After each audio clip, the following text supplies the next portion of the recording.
So good morning. Thank you for this second session of our education for Dementia Friends and Champions. I'm pleased to have Dr.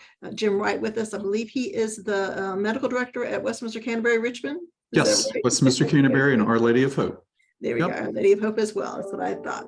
I'm just going to turn it over to him. He has his new project he's working on, and I think it's exciting. So go right ahead. Great. Thank you so much, Paula. And my name is Dr. Jim Wright. I am a physician. I'm a geriatrician. I work entirely in long-term care and congregate care settings.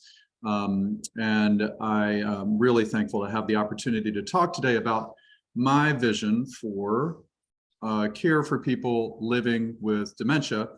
But in order to do that, I want to kind of lay the groundwork for what kind of gives me the drive and the passion to do this. And I really feel like we're in a civil rights crisis right now. Is how I like to envision this in memory care. And what I mean by that is that there is a class of citizens in the United States that is disenfranchised, treated as if they're less equal than the rest of us, and locked away, sequestered from the rest of society, simply for being demented. And I don't think I need to remind anyone that within our founding documents, we profess that everyone in this society is created equal, and the hope is that every person remains equal as their life goes on. But I've been working in memory care for 25 years, and I am struck by how we really don't treat people with dementia as equals in society. We do not treat them as if they have the same rights to autonomy, to freedom, to connection with community. We don't treat them as if they have the rights or needs for having meaningful, purposeful activity or vocation. And as we face a rising number of people with dementia, and as we do that, we face an equally rising number of people that are younger and very able, physically able with dementia. We cannot continue to house them in ways that treat them as if they are lesser, as if they are second-class citizens. And I know all of you have visited or taken care of people in locked dementia wards, and sometimes these are called memory support units, or some, they try to kind of pretty up the names of these places, but really they're locked dementia wards. As you visit these wards, I know you have to be struck, as I am, that we cannot continue to offer these type of services to a new generation of Americans that are advancing in age and developing dementia. Something has to change. We certainly do not want this for our parents.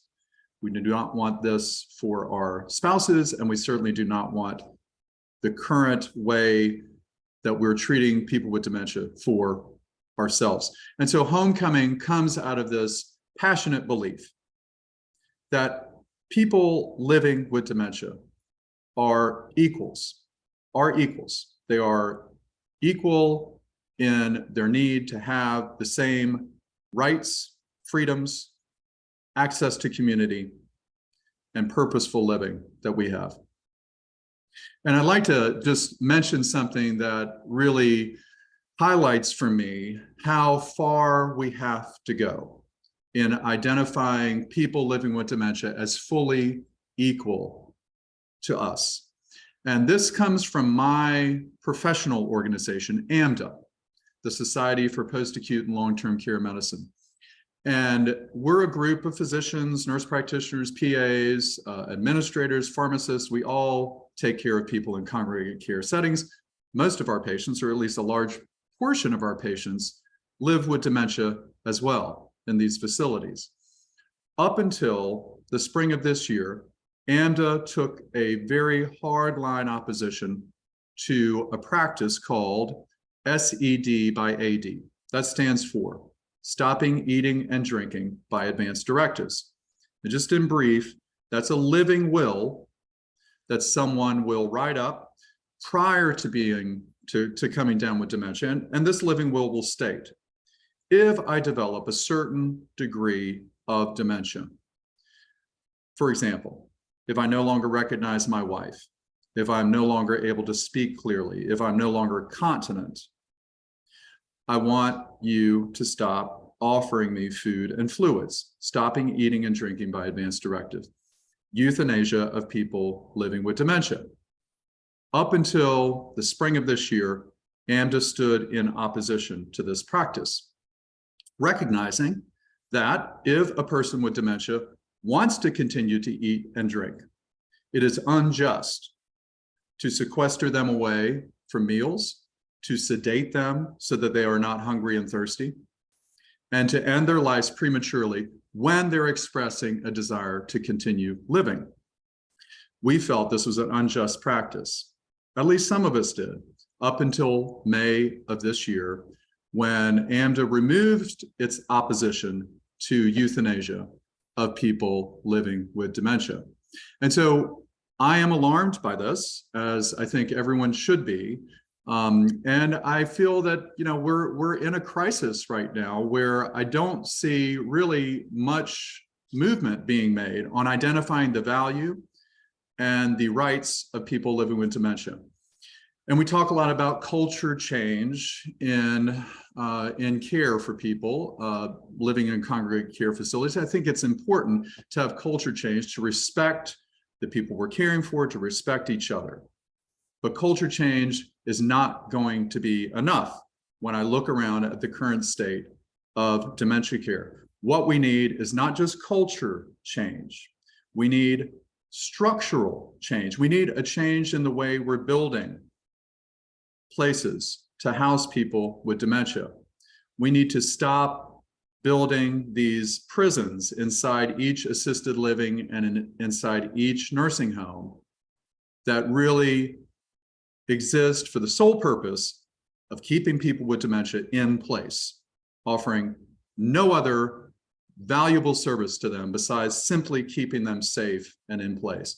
And we've got to remember that most people moving into locked dementia wards have at least 3 years to 5 years of life left.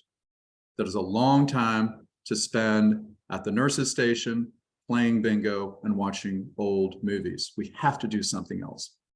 And so what we have developed, my group, we call ourselves Homecoming. What we've developed is a concept for the first mixed-use development for people living with dementia.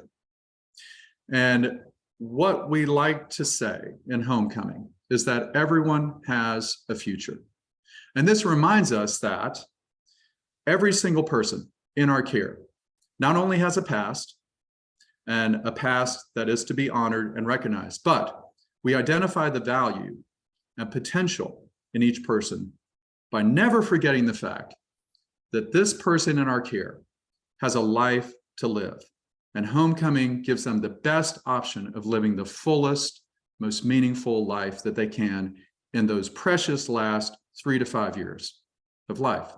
And so what you're seeing here is a architectural rendering of a proposed site. We do not have the land yet, but we are looking at land west of Richmond. And you can see it looks like any other mixed use development. There is commercial space here. And then also you see houses for our residents. There are 12 houses, 10 residents each, 120 residents total. And in the front, you see a daycare, and there's a brewery here and a market. These serve to reintroduce the community into the lives of people living with dementia. And we'll talk a little bit about that. But you can see plenty of open space, trees, grass, and in the back, a farm, which becomes important when we're talking about purposeful activity for people living with dementia. And this is not the first in the world. This is simply going to be the first in the United States. We model this after a place in the Netherlands called Hoogvik. And I was fortunate enough to tour Hoogvik a year ago in October. And Hoogvik has been in existence since 2008. And it is a memory village for people living with dementia. And it's actually nursing home level of care. What we're proposing is assisted living level, but this is a nursing home for people living with care. And what they have is small home living. Each of these homes houses 7 to 8 people. They gather around a central kitchen and dining room every day, 3 times a day for their meals. They have a supermarket that they can go to, usually with one of their guides. They can go to the supermarket and shop for the day's supplies. They have the freedom to wander along the pathways, the tree-lined lanes and gardens of Hoogvik, a cafe to relax in, a town square with a fountain, things that reproduce a normal life, which is what their strategy is.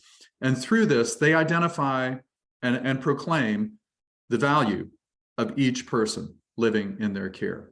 These are not places where people go to be locked up and simply be stored for the last 3 to 5 years of their lives. These are places where people can live their best life for the last 3 to 5 years. And actually in Hoogvik, the average, because this is a nursing home, the average length of stay is about 2.5 to 3 years. So even in the end stages of dementia, people are able to live a full, rich life. And so we want to bring this concept to the United States. But the 2 kind of basic foundations that we want to bring back into memory care, or bring into memory care. Number 1, this is an old concept. Healing can be found in the outdoors.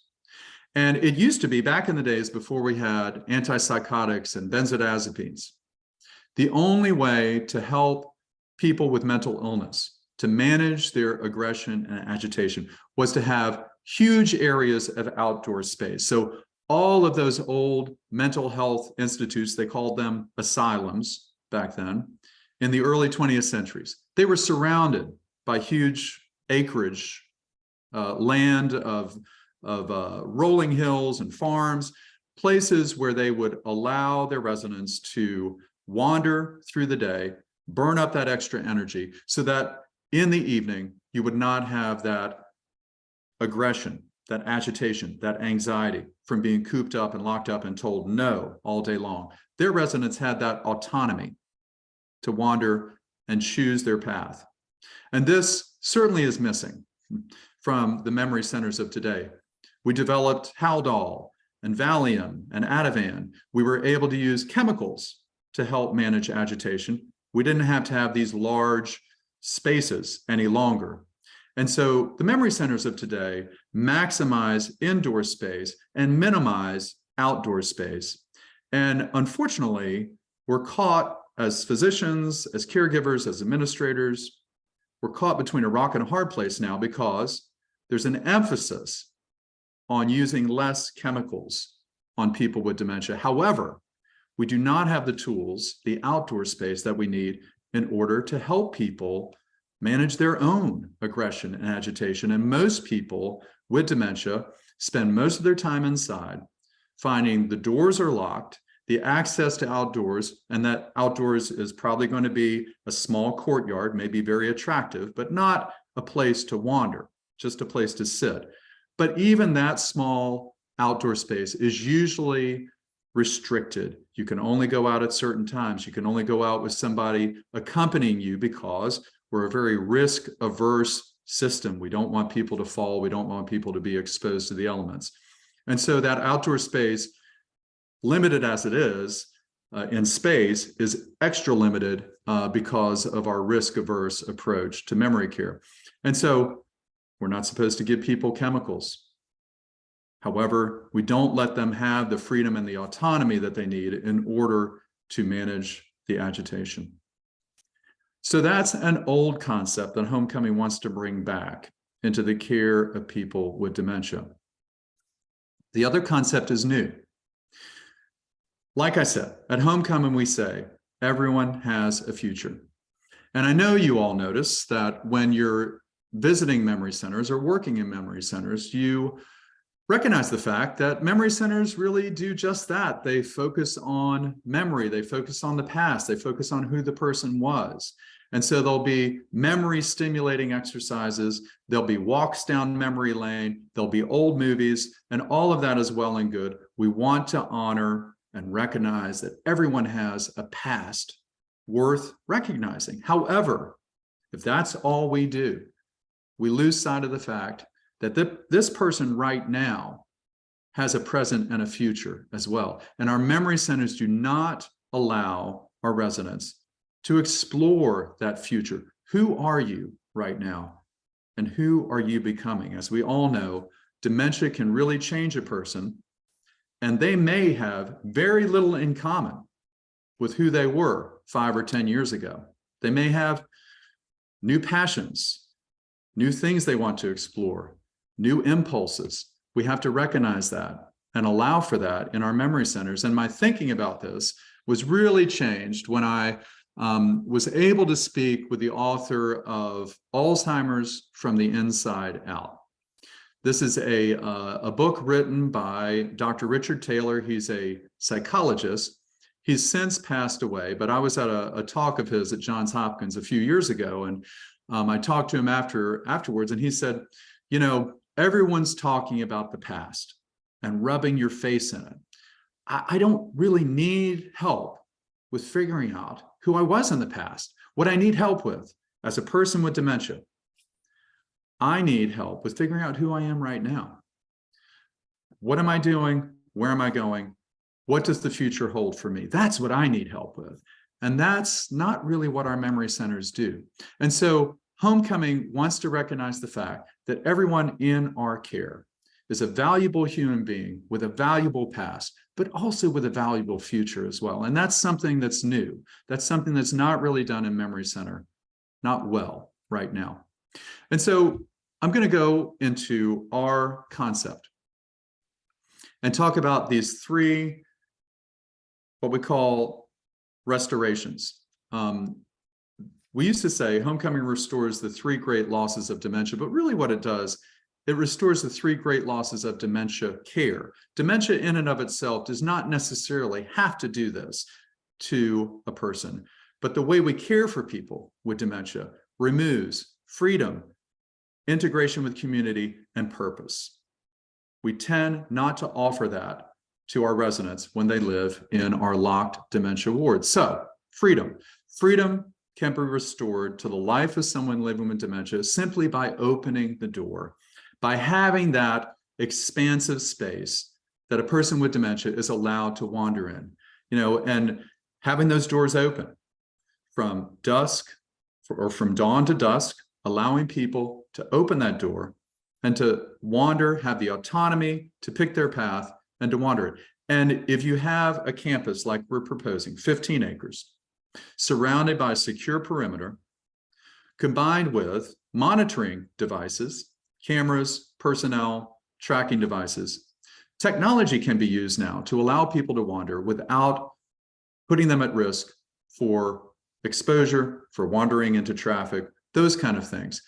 Places can be designed to maximize freedom and also accommodate safety.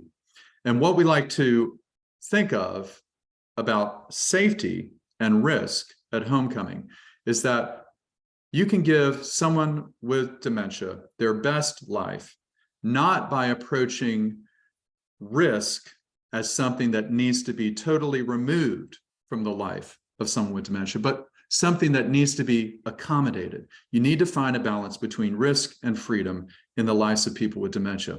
Because if we try to remove risk, if we try to remove all falls, all wandering, all exposure, then we end up with encouraging stasis, encouraging people to sit in place because that's the safest position for someone we're caring for. So we need to accommodate risk, not avoid risk in the lives of people with dementia. So freedom can be simple. Community. So this is where our mixed use development comes in. People with dementia frequently find that their horizons, their interaction with the community become more and more narrow as the disease progresses. As you start with your diagnosis of dementia, your community interactions are at first not that restricted, but then eventually you stop driving, so you're unable to go to Rotary Club or church or other meetings that you typically attend. Eventually, you're unable to go outside by yourself because you might wander out and you might get exposed, you might go out at the wrong time, and so you're confined indoors. One thing that memory care centers do, the one thing that they do well, at least partly, is to reintroduce people back into the lives of people living with dementia. So it's a good thing to be in a congregate care setting where you have other people around you. But the thing about that is, when you're living with dementia and you lose those connections of remembering what you're supposed to do in this and that situation, you look to your surrounding community on advice on what is normal activity. What am I supposed to do in this situation? Where am I supposed to go? What are we doing now? And the problem with living in a dementia center is most of your community that surrounds you also has dementia. And so they're not able to normalize that existence for you. And so what you really need as someone living with dementia that needs more and more social cues is an authentic community made up of people not just living with dementia, but people not living with dementia, normal, people that come from the outside. And we don't have that a lot in our memory centers. We have visitors, but really most of the community has never been in a memory center. And so if we have a campus that has amenities that the community wants to take part in, then we can reintroduce community back into the lives of people with dementia. So again, another shot here of our proposed site, the daycare. So the daycare supports our frontline staff, many of whom are young mothers and would love to have a daycare right on site. We have one at Westminster Canterbury, and it's very well used and loved by our frontline staff. The brewery. So the brewery expands our outreach to the community, inviting people to our campus that normally would never think of going to a memory center, and bringing their kids, their animals, because we would also have a dog park there, simply to enjoy a craft brew and spend the day. And we'll know we're successful when someone coming to enjoy a craft beer is sitting at a table next to one of our residents and doesn't know if that resident is a visitor as well. So normalizing interactions with people living with dementia. And it not only helps our residents, but it helps the community as well to destigmatize dementia. And then other things like a playground and, like I said, a dog park, bringing children and really all that energy that children bring, authentic, energetic community back into the lives of people with dementia. But the hardest thing to reintroduce into the lives of people living with dementia is purpose. And we have a lot of activities in dementia centers. It's very important. And I have nothing against bingo and old movies. But we all know that if that's all we did for 3 to 5 years, we get a little stir crazy ourselves. And think about your agitation and anxiety if that's all you had to look forward to. And so at homecoming, we budgeted for an occupational therapist to head up our Department of Family Life and Vocation, as it's called. And each resident that's moving in will be evaluated by the occupational therapist to see, okay, what are your abilities? What can we do to match you up with the multiple options for vocation here on our campus? Each house will have an animal that you can take care of. With our kitchens in each house, you have the opportunity to help prepare meals, to clean up after them every day. And then this is a video I took of the inside of that market from Hoogvik in the Netherlands. And every day, like I said, the residents will come down and they'll shop for their normal supplies. They'll get prepared foods, fresh vegetables, supplies for the medicine cabinet, things like that. Just a normal market. They come down, they actually check out. People have money or credit cards. There's a budget for each house. And so it's not make-believe, it's a real market that people use. And so this adds another element of purposeful activity that people can do every day at Hoogvik. And we want to be able to continue that kind of activity that you would do normally at home. We're proud of some of the partnerships we're making with Shalom Farms. You may know of Shalom Farms. They are a nonprofit that operates a couple of farms in the Richmond area. They grow vegetables that they contribute towards food banks and also sell in underserved areas around the area, Richmond metropolitan area.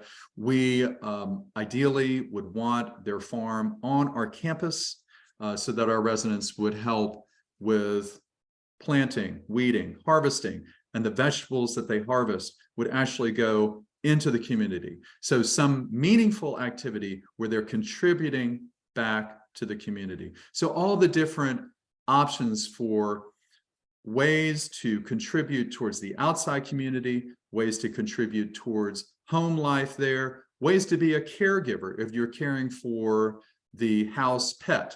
And like I pointed out, I think previously, there's also a barnyard proposed with chickens and goats where you can feed and water and collect eggs, meaningful activities. So we want to, and we've been in conversation with the Division of Rehab Services, vocational rehab, to try to identify those people that would be able to staff our Department of Family Life and Vocation to help match our residents' propensities and abilities with the vocational opportunities at homecoming. And this is challenging, yes, because dementia is a progressive disease. Those who move into our facility would generally be those that are younger, more physically able to take advantage of what we're offering here. However, that's going to change as time goes on. So dementia never stops. Dementia continues to degrade brain tissue and change your abilities, your balance, and all those kind of things. And so the ongoing evaluation of each resident will be done to make sure that their abilities are matched with every opportunity we can offer to have meaningful activity there. And we would also like to offer an adult day program for those residents or for those people in the community that don't really need to sleep there at nighttime, but do need a way to have freedom, community, and purpose during the day and can return back to their homes at nighttime. So in summary, we are proposing a mixed-use development. It would be the nation's first mixed-use development specifically designed for people living with dementia. We're looking for a 15-acre piece of property near Richmond, Virginia. We want to include on-campus daycare, playground, brewery, adult day program, and farm, assisted living level of care, 12 cottages of 10 elders each with a private room and bathroom for each elder, centered around a common kitchen, dining, and living room. And so what I'd like to leave you with is, again, I believe we work and struggle in a system that tends to devalue people with dementia. We live in a society that tends to devalue people with dementia.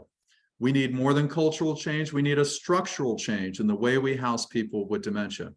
But until that occurs, I challenge you all to think about how you can be an agent to bring freedom, community, and purpose back into the lives of people living with dementia.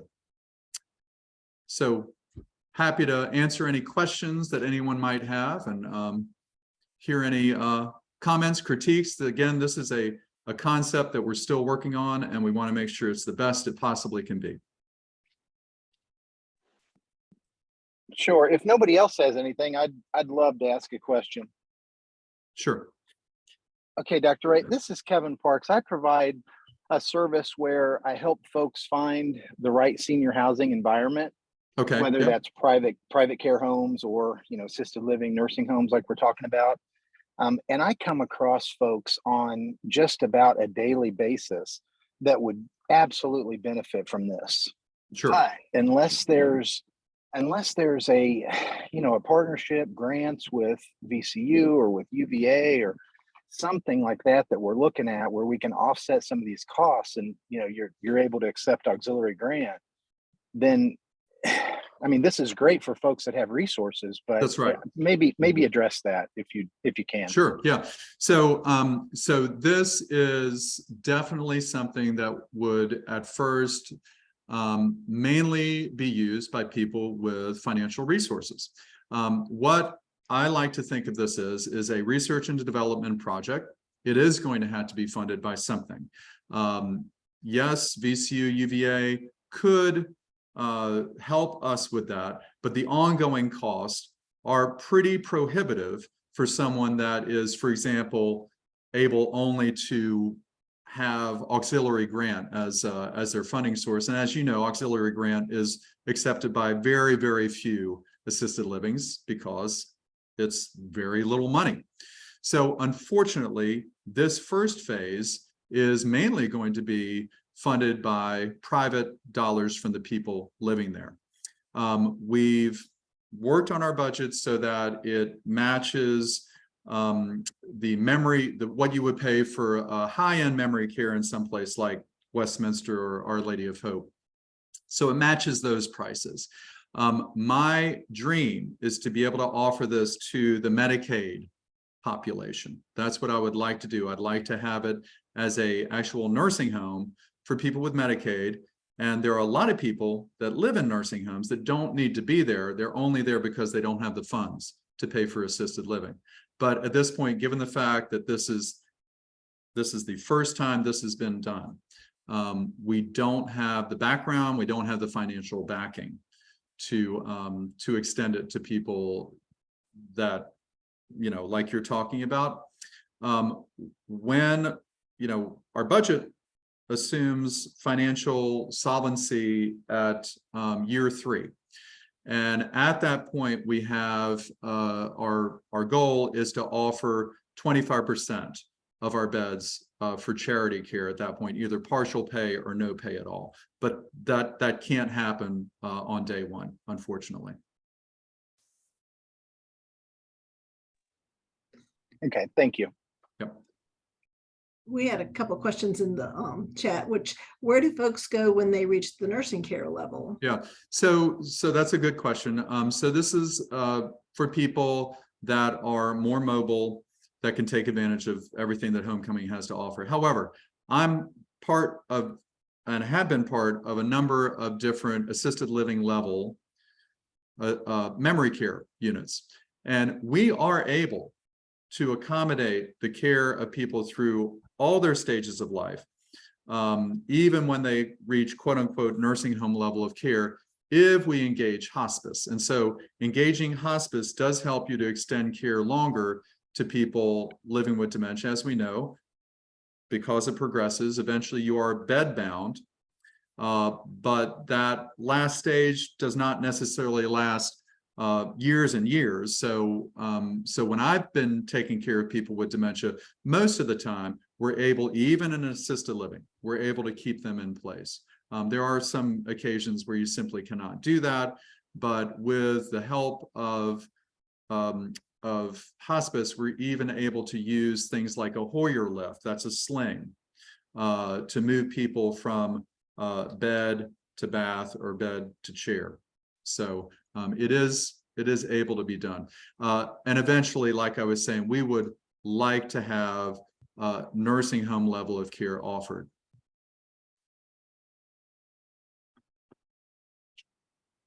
And then the second question that was asked was, how can we change community mindsets to adapt to the model?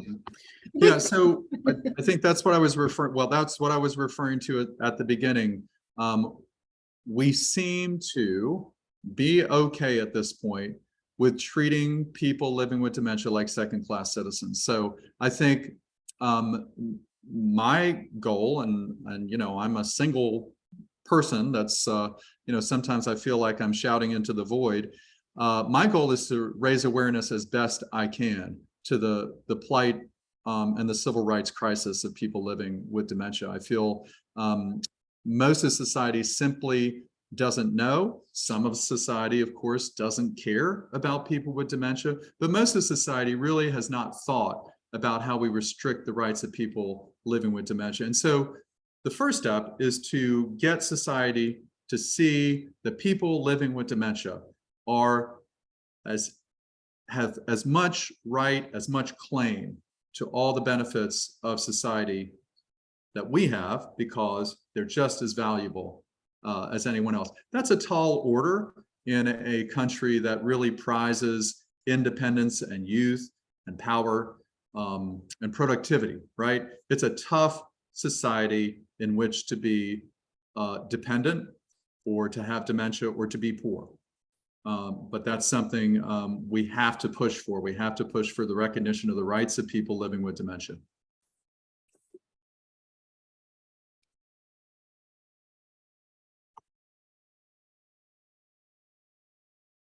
Anybody else have any other questions?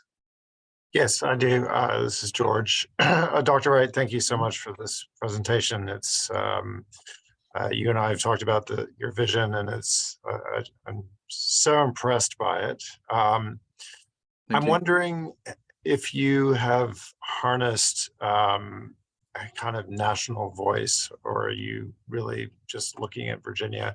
I'm thinking of an organization like the Dementia Action Alliance, which is all about helping people with dementia live their best lives. And it strikes me that this would be a project that they would be very interested in. Yeah, I have not spoken with them, and yes, I'd love to be more vocal and more involved on the national level. Yeah, you know, I'm a private practitioner. I make most of my living being very, very busy working in congregate care settings. So you know, actually just this year, I've taken a step back from some of my clinical duties in order to work on this concept. So I would love that to continue to, you know, and of course I've spoken and am well acquainted with people on the national level, especially the greenhouse model folks. But yeah, Dementia Action Alliance, I was actually speaking with someone who mentioned them just the other day. So yes, thank you. I'll continue to pursue that, and hopefully I'll be able to get to a point where I'll be able to contribute more of my time to this. Yeah, because it seems like this is a model that, you know, could be usefully adapted in many, if not all, states. And certainly there are plenty of states that are a bit more generous when it comes to state support for dementia care than Virginia is. Yeah. So. Yeah, and actually there are states that, of course, the auxiliary grant is embarrassingly limited in Virginia. It is not as such in other states. There are some states also that will offer, that really start from a foundation of better Medicaid payments for congregate care living, but will boost Medicaid payments for small home living. So they encourage this type. Arkansas is one I know of that encourages this type of building, small home living. So it can be done. Virginia has to have the will. I tell you, Virginia is not very friendly to residents, at least, living in long-term care. It's tough.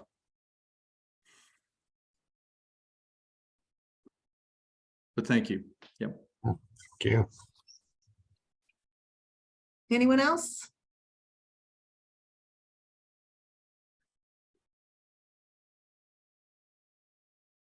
I just had the concern, because I know you said, you know, this is for everyone. You don't want to have barriers, but I keep looking at the road going, if they can wander onto the road.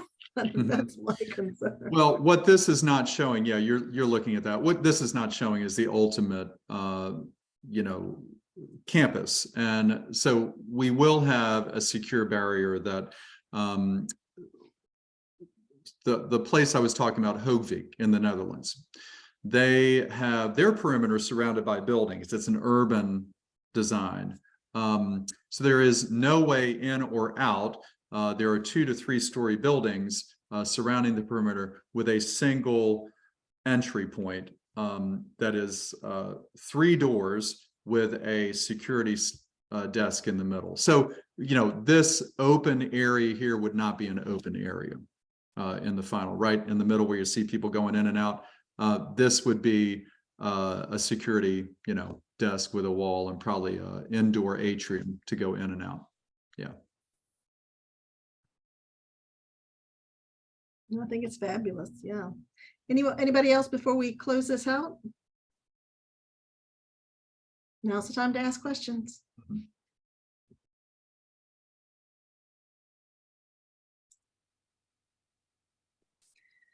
Well, Dr. Wright, thank you so much. I hope that this gets off the ground quickly. I think it's a marvelous concept, and I hope you have a broad range of people around you helping you out with this. Yeah, I have some good people on my team. Yep. So thank you very much, and thank you for the platform. I really appreciate it. Sure. Thank you.